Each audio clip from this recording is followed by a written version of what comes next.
आप सभी का अपने channel pharmacy and health care में स्वागत करता हूं।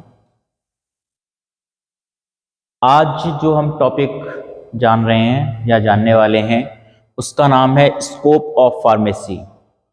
दैट मीन्स फार्मेसी करने के बाद चाहे वो डिप्लोमा फार्मेसी हो, चाहे वो बैचलर ऑफ फार्मेसी हो या फिर फार्मा डी हो, डॉक्टर ऑफ फार्मेसी या फिर एम फार्मा, इसके बाद में आप अपना किस किस फील्ड में कैरियर बना सकते हैं, आज हम ये जानने वाले हैं। आप इस वाइट बोर्ड पर देख रहे होंगे नंबर ऑफ स्कोप्स यहाँ पर नोट डाउन है, लिखे हुए हैं। ये फार्मेसी की वो ब्रांचेज हैं जो कि हम आमतौर पर नहीं जानते। हमें ये नहीं पता कि ये भी कुछ ऐसी ब्रांचें हैं जिनके अंतर्गत हम अपना कैरियर बिल्डअप कर सकते हैं, अपना कैरियर बना सकते हैं, कम मेहनत में अच्छी अर्निंग कर सकते हैं। ये वो डिपार्टमेंट्स हैं जिनके बारे में आमतौर पर फार्मेसी के लोग बहुत कम जानते हैं।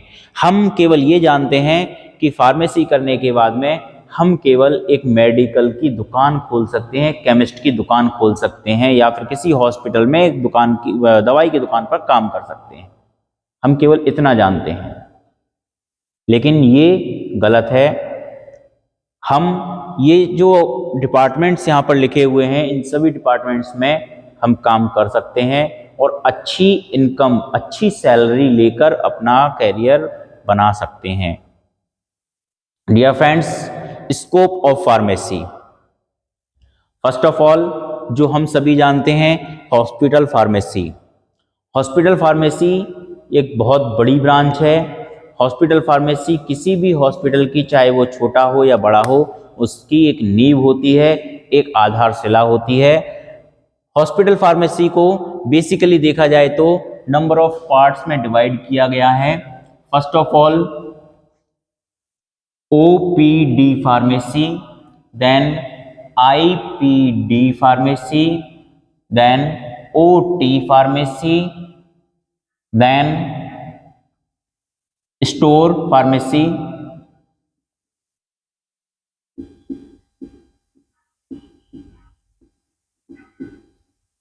then purchase of pharmacy।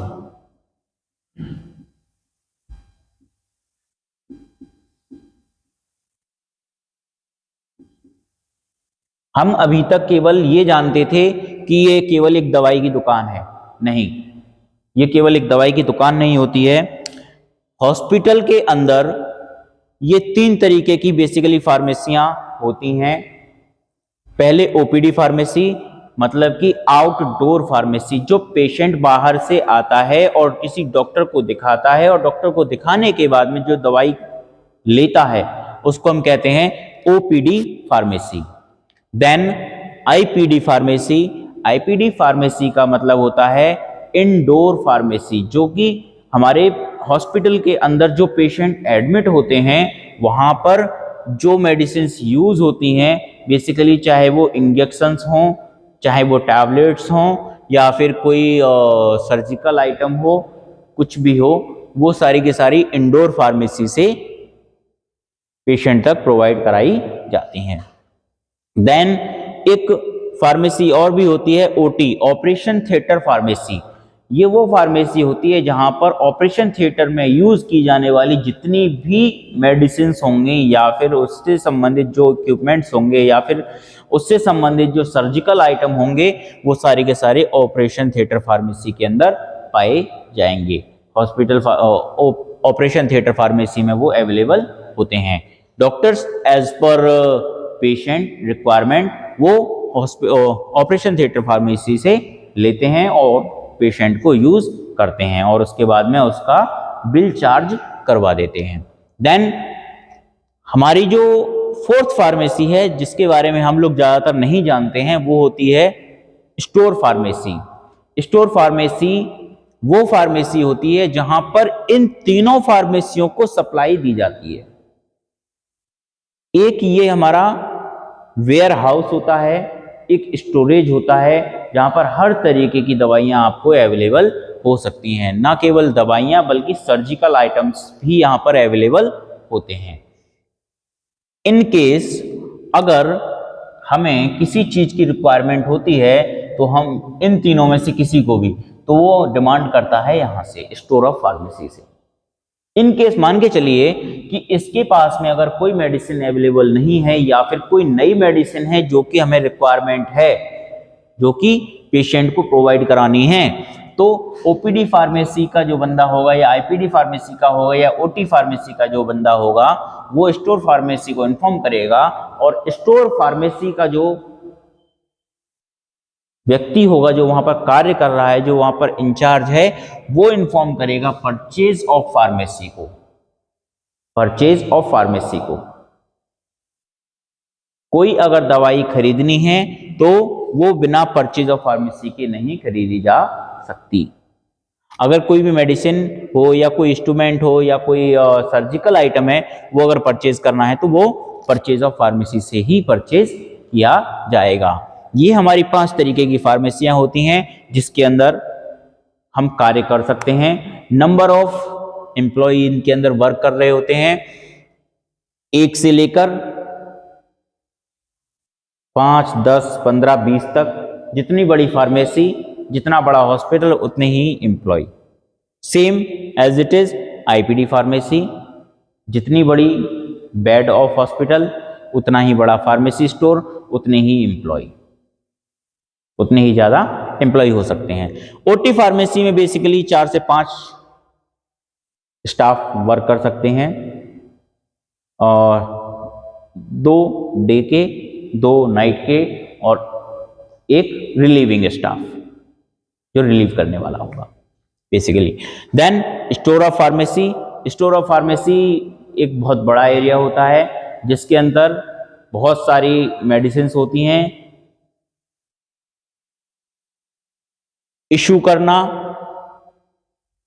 Indoor करना, आउटडोर करना, और वहाँ का पूरा मैनेजमेंट जो है वो स्टोर ऑफ फार्मेसी का होता है। इसमें भी नंबर ऑफ एम्प्लॉय वर्क कर रहे होते हैं। देन हमारा आ जाता है purchase of pharmacy. Purchase of pharmacy basically बहुत कम लोग जानते हैं इसको। ये एक फार्मेसी की नींव है। बिना परचेज ऑफ फार्मेसी के हम कोई भी आइटम परचेज नहीं कर सकते, कोई भी हो, चाहे वो निडल हो, चाहे वो बड़े से बड़े इंस्ट्रूमेंट्स हों। उसको अगर हमें कोई भी आइटम हमें खरीदना है तो वो परचेज फार्मेसी के थ्रू ही खरीदा जाएगा, हॉस्पिटल का कोई भी आइटम हो। देन ये तो बात हो गई आपके फर्स्ट की, हॉस्पिटल फार्मेसी। देन आपकी आ जाती है क्लिनिकल फार्मेसी। ये क्लिनिकल फार्मेसी, क्लिनिकल फार्मेसी क्या है? हॉस्पिटल के अंदर कोई भी हमें अगर एडवाइस देनी है पेशेंट को तो वो क्लिनिकल फार्मेसी के अंतर्गत आती है। पेशेंट को अगर हमें कुछ समझाना है, डॉक्टर ने कोई प्रिस्क्रिप्शन लिख दिया और हमें अगर ये लगता है कि हो सकता है कि बाय मिस्टेक सर डॉक्टर ने लिख दिया हो, तो हम डॉक्टर से भी कंसल्ट कर सकते हैं और पेशेंट को भी हम यहाँ पर बता सकते हैं कि हमें कौन सी दवाई किस तरीके से किस समय पर कैसे लेनी है। ये होती है हमारी क्लिनिकल फार्मेसी। ठीक है, अगर हम गलत तरीके से लेंगे तो उसके साइड इफेक्ट क्या हो सकते हैं, अगर हम ज़्यादा ले लेंगे तो क्या साइड इफेक्ट होगा, कम लेंगे तो क्या दिक्कत होंगी, वो सारी की सारी क्लिनिकल फार्मेसी के अंतर्गत हम पढ़ते हैं, सीखते हैं और जानते हैं। देन हमारा आ जाता है compounding of pharmacy. Compounding of pharmacy बोले तो कंपाउंड करना। प्रिस्क्रिप्शन हमारे पास आया, डॉक्टर का पर्चा हमारे पास आया, उसमें हमने मेडिसिन देखी क्या क्या मेडिसिन हैं और उन बॉक्सों में से मेडिसिन निकाली, बिल किया और पेशेंट को हमने दे दिया, उसको बताकर कि ये ऐसे ऐसे इसको ये दवाई सुबह लेनी है, दोपहर लेनी है, शाम को लेनी है, पानी के साथ लेनी है, दूध के साथ लेनी है, जैसे भी जो डॉक्टर इंडिकेशन करते हैं उसके अकॉर्डिंग हम पेशेंट को मेडिसिन दे देते हैं। ये होती है हमारी compounding of pharmacy. Then veterinary pharmacy. Veterinary pharmacy शब्द से ही समझ में आ रहा है, वेटनरी बोले तो जानवरों की दवाइयां, पशुओं की दवाइयां, वेटनरी फार्मेसी। जो भी दवाइयां जो हम पशुओं के लिए यूज कर रहे होते हैं उसको हम कहते हैं veterinary pharmacy. Then consultant pharmacy.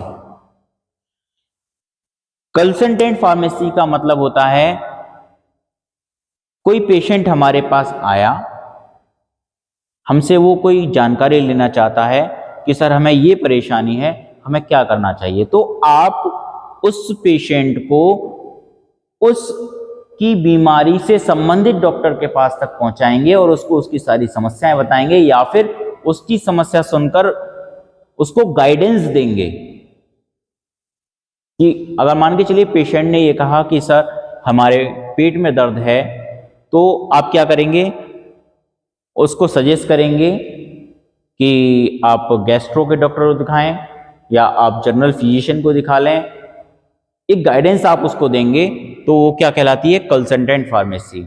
अगर उसके प्रिस्क्रिप्शन को देखकर अगर पेशेंट आपके पास आता है और डॉक्टर नहीं है अवेलेबल, तो क्या करेंगे, आप उस प्रिस्क्रिप्शन को देखेंगे, वहां पर उस प्रिस्क्रिप्शन में एक नंबर होता है जो कि डॉक्टर से कोरिलेट होता है, डॉक्टर का हो सकता है या उनके किसी स्टाफ का हो सकता है, उससे आप कंसल्ट करेंगे और कंसल्ट करने के बाद में उस पेशेंट को वो दवा आप अवेलेबल करा देंगे। That's why calling a consultant pharmacy.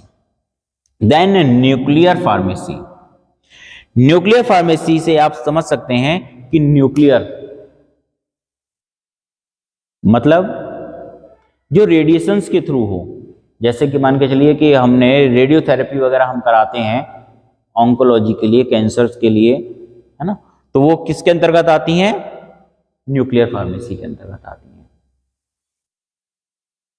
Radiotherapy होती है, आपने सुना होगा, है ना, जो कि कैंसर के लिए बेसिकली यूज की जाती हैं या बहुत बड़ी बीमारियां हैं उनके लिए यूज की जाती हैं, तो वो क्या कहलाती हैं, न्यूक्लियर फार्मेसी के अंतर्गत आ जाती हैं।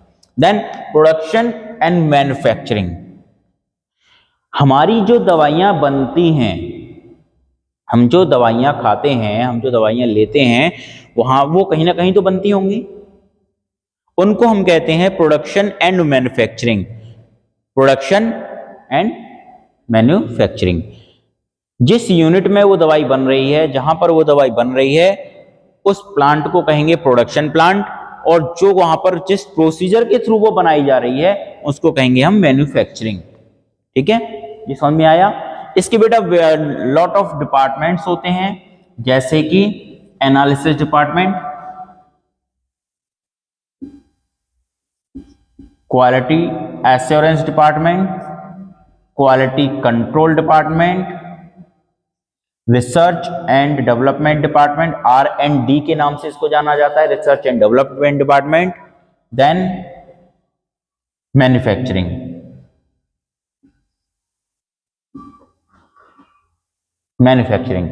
Then packaging department,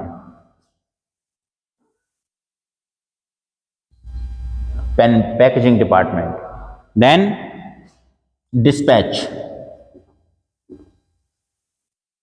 department, dispatch department. Clear. ये आप मैन्युफैक्चरिंग यूनिट में, प्रोडक्शन यूनिट में इतने सारे डिपार्टमेंट्स होते हैं जिनके अंदर आप कार्य कर सकते हैं। क्लियर। देन हमारा आ जाता है रिसर्च एंड डेवलपमेंट डिपार्टमेंट, जो अभी मैंने आपको ये बताया। रिसर्च एंड डेवलपमेंट डिपार्टमेंट के अंतर्गत हम जो भी मेडिसिन बना रहे होते हैं या हमें कोई नई बीमारी जैसे कोई आई है और उसके बारे में अगर हमें कोई इंफॉर्मेशन नहीं है, तो हम उस बीमारी को प्रिक्योर करने के लिए, उस बीमारी से निजात पाने के लिए हम जो रिसर्च करते हैं वो आती हैं हमारी रिसर्च एंड डेवलपमेंट डिपार्टमेंट के अंतर्गत। जैसे कि अभी हमारी लेटेस्ट बीमारी आई थी, आपने देखा होगा, कोरोना।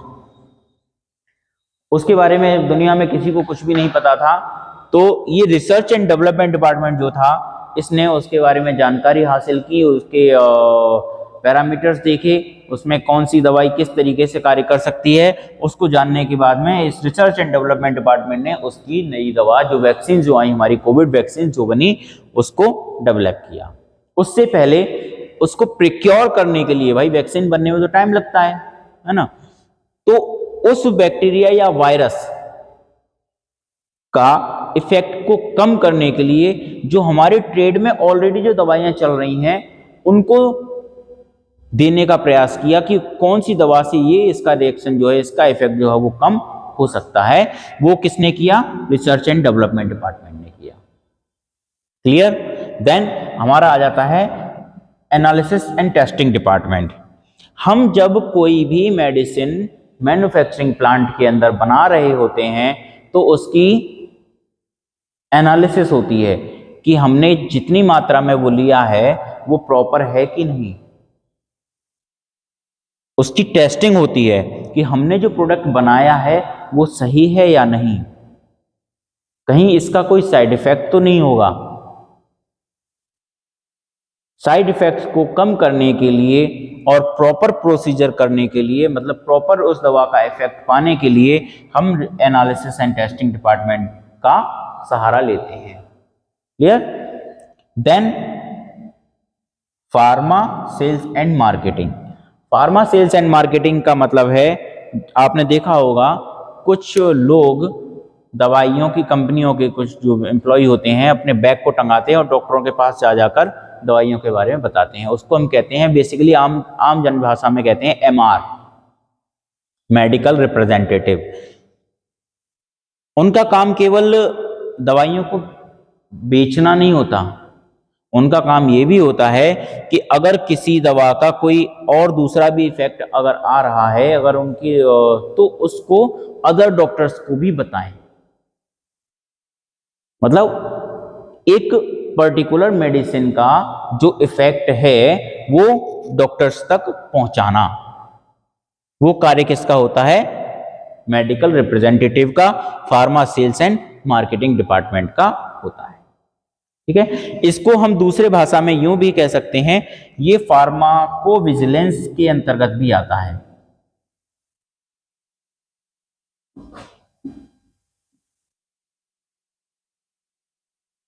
फार्माकोविजिलेंस, फार्माकोविजिलेंस का मतलब यह है कि हमारी कोई दवाई जो मार्केट में ऑलरेडी चल रही है उसका और दूसरा क्या इफेक्ट आ रहा है। जैसे मान के चलिए डिस्प्रिन, हम बेसिकली ये जानते थे कि डिस्प्रिन हमारे केवल हेडेक को कम करती है, हमारे केवल सिर के दर्द को ही कम करती है, सिर दर्द के लिए लेते हैं डिस्प्रिन, ऐसा नहीं है। कुछ डॉक्टर्स ने ये बताया कि डिस्प्रिन जो है वो एक कार्डियक मेडिसिन भी है, वो ब्लड को डाइल्यूट करके ब्लड को आगे बढ़ाने का कार्य करती है। अगर मान के चलिए कि किसी भी पेशेंट को किसी भी व्यक्ति को अगर हार्ट अटैक आता है, माइनर है, तो डिस्प्रिन की टैबलेट आप डिसॉल्व करिए पानी में और उसको पिला दीजिए तो वो हॉस्पिटल तक इजीली पहुंच जाएगा, उसको ज्यादा तकलीफ नहीं होगी, है ना। तो ये काम किसका है? Market and sales and market department का। क्लियर? देन हमारा आता है फार्मा एकेडमिक। फार्मा एकेडमिक का मतलब है फार्मेसी कॉलेजेस के अंदर टीचिंग करना, पढ़ाना। फार्मेसी के जो कॉलेज होते हैं, चाहे वो डिप्लोमा फार्मेसी हो, बैचलर ऑफ फार्मेसी हो या फिर मास्टर ऑफ फार्मेसी हो, उनके कॉलेज के अंदर इसको पढ़ाना, फार्मेसी को पढ़ाना। That's why calling a pharma academic. Then regulatory affairs. Regulatory affairs का मतलब क्या है? रूल्स एंड रेगुलेशंस, उनके बारे में पूरी जानकारी, उनके मापदंड, उनकी एफिलिएशंस, उनके बारे में जानना, एक दायरा, मतलब हम यूँ कह सकते हैं कि पूरा जो कानूनी दायरा जो होता है उसको हम रेगुलेटरी अफेयर्स के अंतर्गत पढ़ते हैं, उसके अंतर्गत भी हम जा सकते हैं। कौन सा लाइसेंस कब काम में आएगा, किस दवा के लिए कौन से डिपार्टमेंट में हमें जाना होगा जिससे कि उसका हम अपने रजिस्ट्रेशन करा सकें या लाइसेंस ले सकें, वो हम रेगुलेटरी अफेयर्स में जानते हैं। Then self employment.